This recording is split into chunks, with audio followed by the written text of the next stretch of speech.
Front and centre on the TasParks webpage states that the Overland Track is a serious undertaking, and I can confirm that is not a lie. From Cradle Mountain to Lake St Clair, the Overland Track in Tasmania is 65 kilometres of some of the most beautiful and remote wilderness in the world, traversing through diverse alpine, turpentine, rainforest and marshland landscapes. Usually completed over 6 days, it's a journey that tests your endurance, your resilience, and sometimes even your sense of self.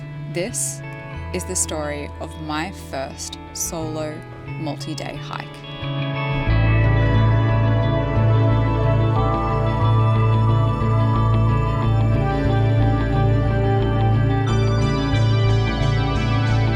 When I first set out on this hike, I imagined to be capturing every detail, every moment. But the reality was so much harder than I anticipated. There were times where, I have to be honest, I felt completely overwhelmed. And I was kind of in this survival mode, meeting my basic needs every day, like cleaning my water, cooking my food, setting up shelter. It took up all of my energy outside hiking hours. And setting up a camera to record all of this, well, that was just a luxury I couldn't afford. And so the footage I did manage to capture is rather sporadic, only when I had the presence of mind to actually take it all in. But maybe that's the point of this hike. It forced me to be really present in both the beauty and the discomfort, really living in each moment as it came.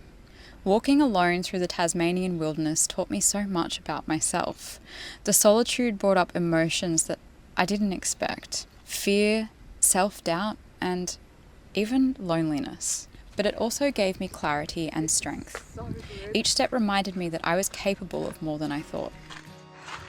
So now that I sit here, all comfortable and back in the van a week later, fully having processed that experience, I feel a deep, deep sense of gratitude. Gratitude for the beauty of the Overland Track, and for the challenges and the way that it pushed me beyond my limits, and for the chance to reconnect with myself like I hadn't done in years. As dramatic as it sounds, the Overland Track wasn't just a hike. It was a reminder that the hardest journeys often lead to the most profound growth. And so while I didn't capture every moment, the ones that I did tell a story of a journey that I'll never forget.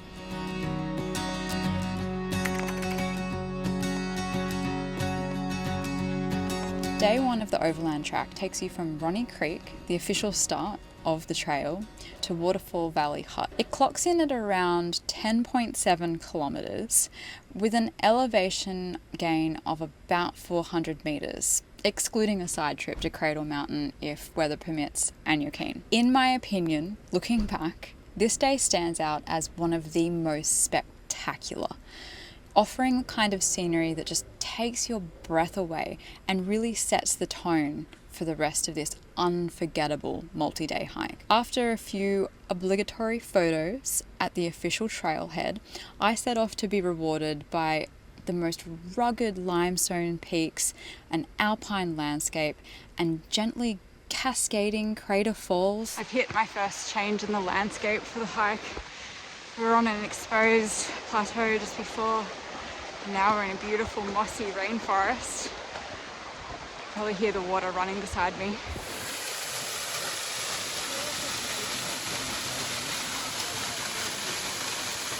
And the still, mirror-like waters of both Crater Lake and the awe-inspiring Dove Lake.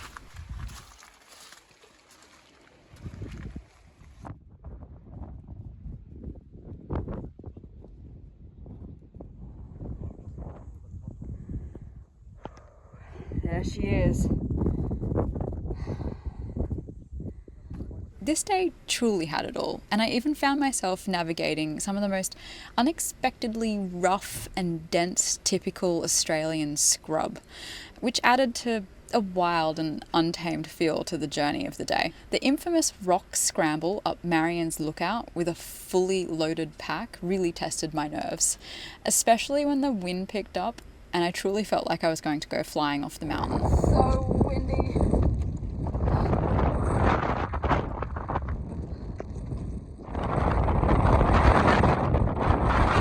Amazingly, this was also the only day of my entire Overland Track journey that I had any rain. And even then it was really light misting, a rare blessing in Tasmania where it's pretty well known that heavy rain is a given. I mean, let's just have a look at the forecast when I set off on that Thursday. Mild, with an average high of 20 degrees and a low of 5. And thankfully, unbelievably accurate for a region known for its unpredictable weather. While hiking the overland solo certainly does come with long stretches of solitude, you're never truly alone. A full cohort of walkers departed on the same day that I did, and each evening I shared the hut with 3, sometimes 4 other solo hikers. They were all really wonderful people that I was so grateful to meet, and their warmth and camaraderie really added to what would have potentially otherwise been a really lonely experience for me. Past the junction for the Cradle Summit, and it means that I have my solitude now. This is kind of as far as all the day walkers come, and anyone beyond here is probably just part of my walking cohort. But just look at what is behind me.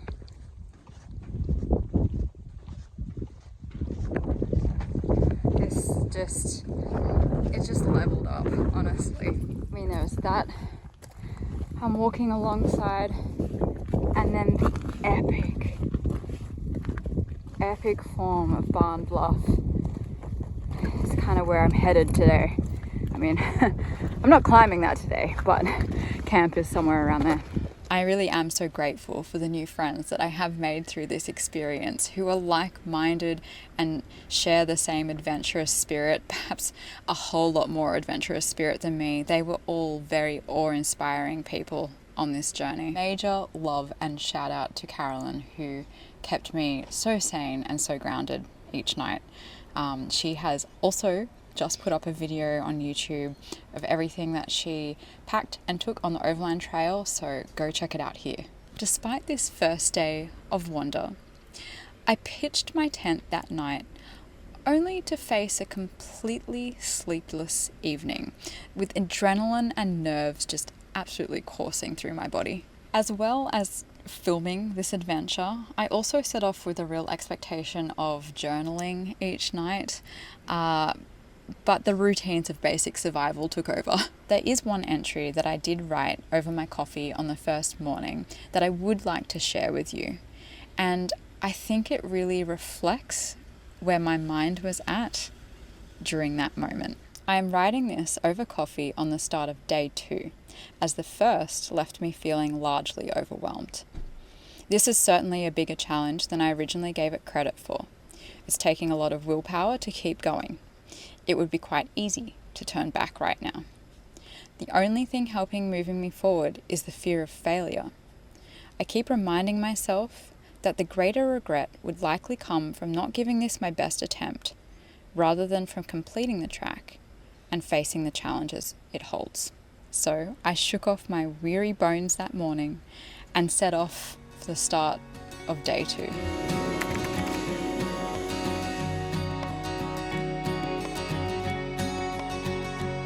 Day 2 of the Overland is a 10.8 kilometre stretch with really minimal elevation change, including a side trip to the serene Lake Will. It would be remiss of me in this moment not to mention the breathtaking beauty that greeted me that morning.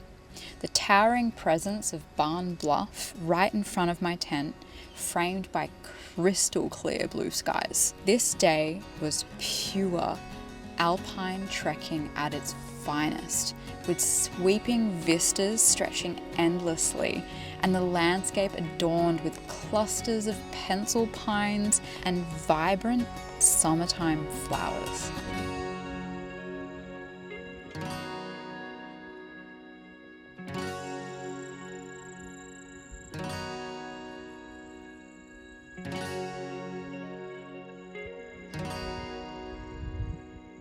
I was pretty grateful that this was a less strenuous day on trail, and for a lot of the others who also struggled with sleep on day one, I think that sentiment was shared. Of course, there were a few courageous souls that managed to summit Barn Bluff, taking full advantage of the perfect weather, but I was content on setting my own pace and gently stepping across the plateau that day, stopping for a few sweet snacks and keeping a watchful eye on the curious currawongs at each intersection.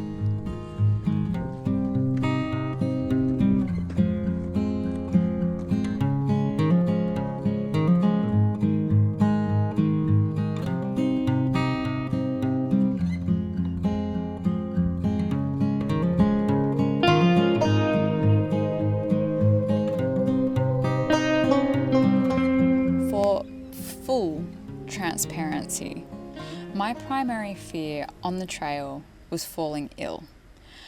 While some might disagree with me, I feel that the streams and the water tanks on the Overland Track aren't quite as pristine as they once were.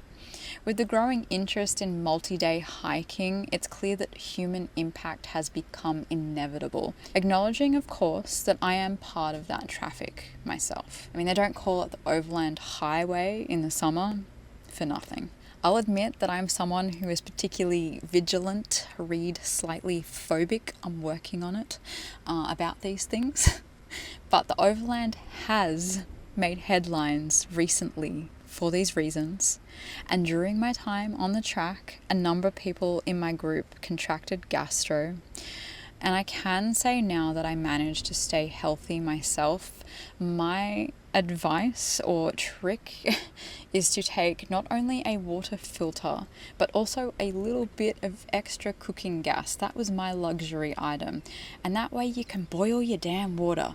The only way to kill gastro in your drinking water is to boil it. Sure, it might sound a little bit pedantic, but who doesn't also love snuggling a hot Nalgene on a cold night?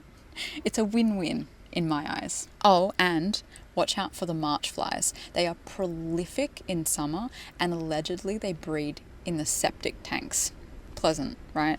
Keep on top of your hygiene, and if weather permits, pitch your tent. I was lucky enough to pitch my tent every single night, and I really thoroughly enjoyed being able to retreat into my own little space in the evenings.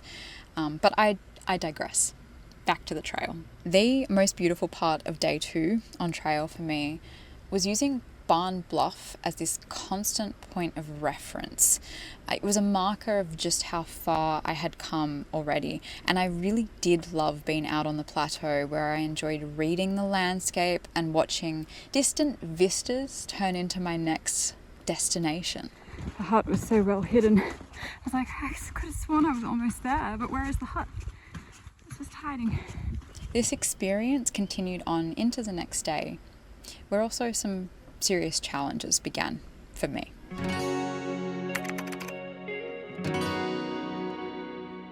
Day 3 on the Overland Track spans 17 kilometres, and it begins with a pretty steady descent of 270 metres from Lake Windermere, followed by a pretty decent climb in the final stretch to reach New Pelion Hut. I started the day in pretty high spirits, energized by another stunning walk across the plateau, shrouded in gentle rolling fog, and the trail was framed by calm lakes and fields of button grass, while Barn Bluff still continued to shrink behind me with every glance back. Certain vantage points offered sweeping views across the valley, creating quiet moments for contemplation in a place that truly felt like being on top of the world.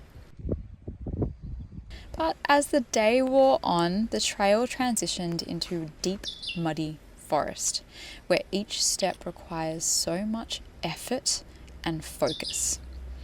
The exhaustion began to build, compounded by the lack of good spots to stop and refuel along the way. The previous day, I also had a honey incident. Originally, I was super proud of my efforts to leave behind some heavy honey packaging and squeeze a bit of the bottle into a double bagged Ziploc situation. This was something I came to regret deeply. It completely ruined half of my walk and eat snacks that I had packed, and my favourite ones at that. All in the name of saving a few grams. The labyrinth of mud and tangled tree roots on this day seemed endless, leaving me with little choice but to press on. It was also getting hot. Like, not even Tasmania hot, but like really hot. Never underestimate the Tasmanian sun. After all that, I have never been happier to see a boardwalk again.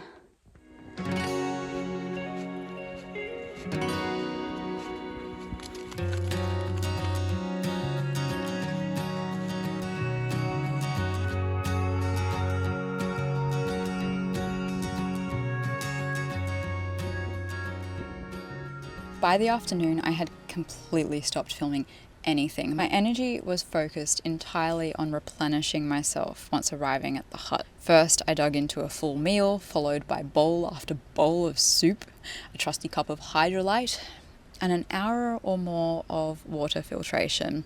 And finally, a second meal to help offset that really, really long day. Afterward, I tended to my growing blisters, pitched my tent under the stars, and prepared for the night ahead.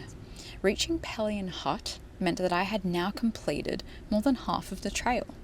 From here, it was just about walking the same distance out. But that night, self-doubt crept back in. I felt acutely aware of how deep in the wilderness I felt. I was at the furthest point of this track, and the idea of just walking out the same distance I had walked in was enormous, considering what I felt I had already endured. When I tell you that the Overland Track was mental for me, this is what I mean. Physically, I was tired, yes, but I definitely wasn't shattered. I could really feel myself growing trail fit, and I had trained and prepared for this trail. Yet my mind stayed really busy, refusing to let me fully relax and appreciate in the moment. Upon reflection, the views from Pelion Hut were some of the most spectacular.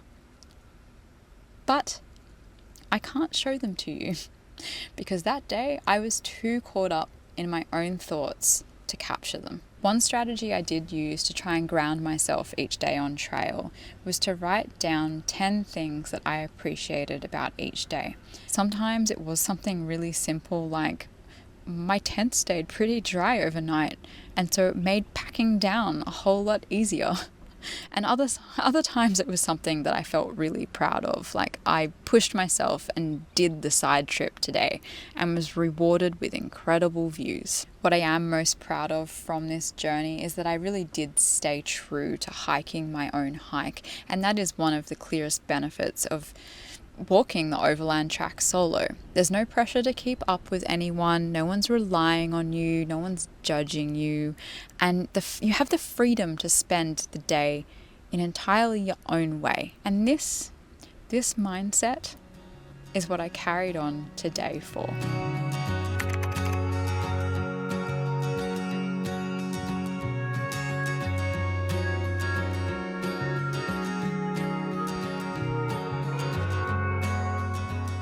Despite a possum trying to break into my tent during the early hours of the morning, and yes, before you come at me, I did put all of my food and anything that might entice it into the hut. I had nothing in my tent. I guess it just wanted to snuggle.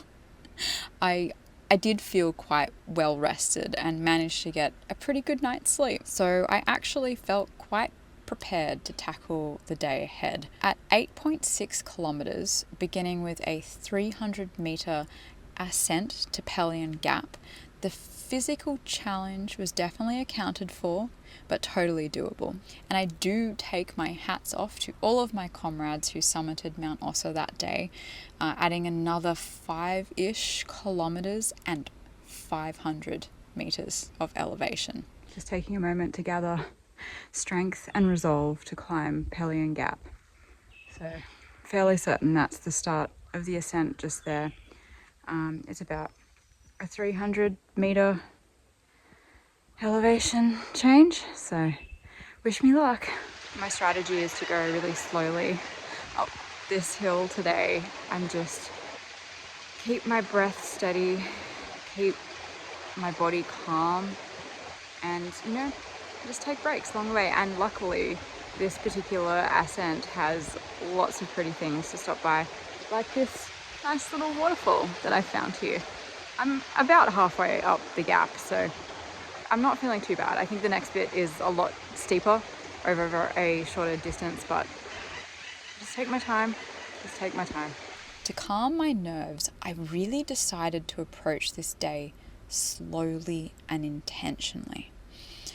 There was no need and certainly no desire to rush to the next hut. I'll admit I definitely have a tendency to push myself hard on the main trail, but I made a concerted effort to stay really steady with my steps, to keep my breathing calm and my heart rate low. This is a rather interesting bit of track. The easiest to balance on. These tree roots sure are fun to walk on. I do believe this is like the final push because I can see the gap just through the trees there.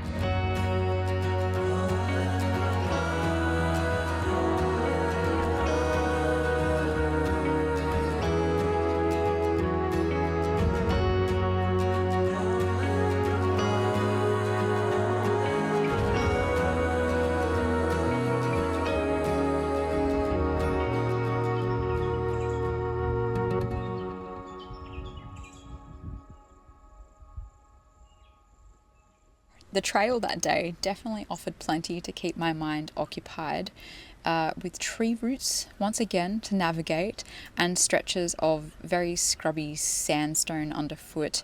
But slow and steady really does win the race because I was still the first person to reach Kia Ora hut that day. Treating myself to a beautiful freshwater swim in the waterfall there. Glorious. Grateful for the continued clear and temperate weather, I carried out my evening routine outside by my tent, savouring the fresh air and a quiet evening of conversation with some of the other wonderful soloists on trail. I think that evening really is one that I'll forever hold close to my heart.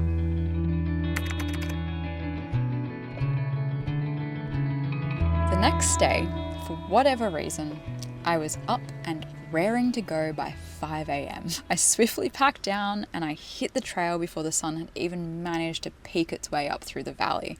And walking through a very eerie stillness of the Myrtle Beach rainforest in such low light was an experience that I won't forget. The dimness forced me to stay very alert, and I almost veered off trail more than once. It was really only the occasional small bridge or sporadic footprints left by previous walkers that were the only signs that I was still on the right path. I also had a loose plan emerging in my mind that perhaps I would push myself the full 18 kilometers that day to Narcissus. The idea of spending the night at one of the less frequented huts on the Overland and possibly having it all to myself was very tempting. After 9 kilometers, I arrived at Bert Nicholls' hut, a cozy and slightly aged structure that's nestled deep in the forest. It really did kind of have a homely feel, but I don't think camping is so great. It's maybe a little bit buggy, but it did in that moment offer me a place to replenish and tend to my increasingly gnarly blisters. At this point, the day was still young. It was really only mid-morning and I decided to keep going. By this point, I was feeling really trail fit and quite confident. The only thing slowing me down was the discomfort in my feet. The trail from Bert Nicholls wove through some really quintessential bushland that was reminiscent of a lot of hikes that I've done close to Sydney. I settled myself into a steady rhythm, pausing every 30 minutes to have a quick drink or a muesli bar from my pocket. Can't believe I'm almost there. What a day. What a day. I'd be, what, 10, 11, 15 k's in. Hopefully about 4 to go. I guess that sign would mean that at this point right now, I have walked at least 60 kilometers. 60 kilometers over 5 days. Not a bad effort. As the landscape began to open up that day, I started to recognize the telltale signs that I was probably approaching Narcissus and the northern end of Lake St Clair. There were wide views and clear skies and the really iconic suspension bridge welcoming me forward.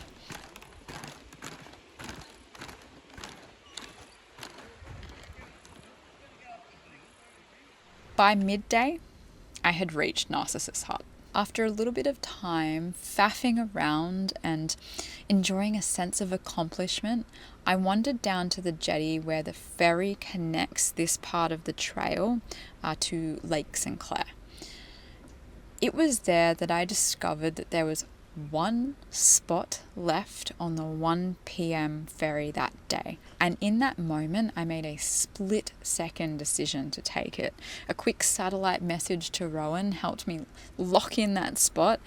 And just like that, my journey had shifted course and I had officially completed my time on the Overland Track.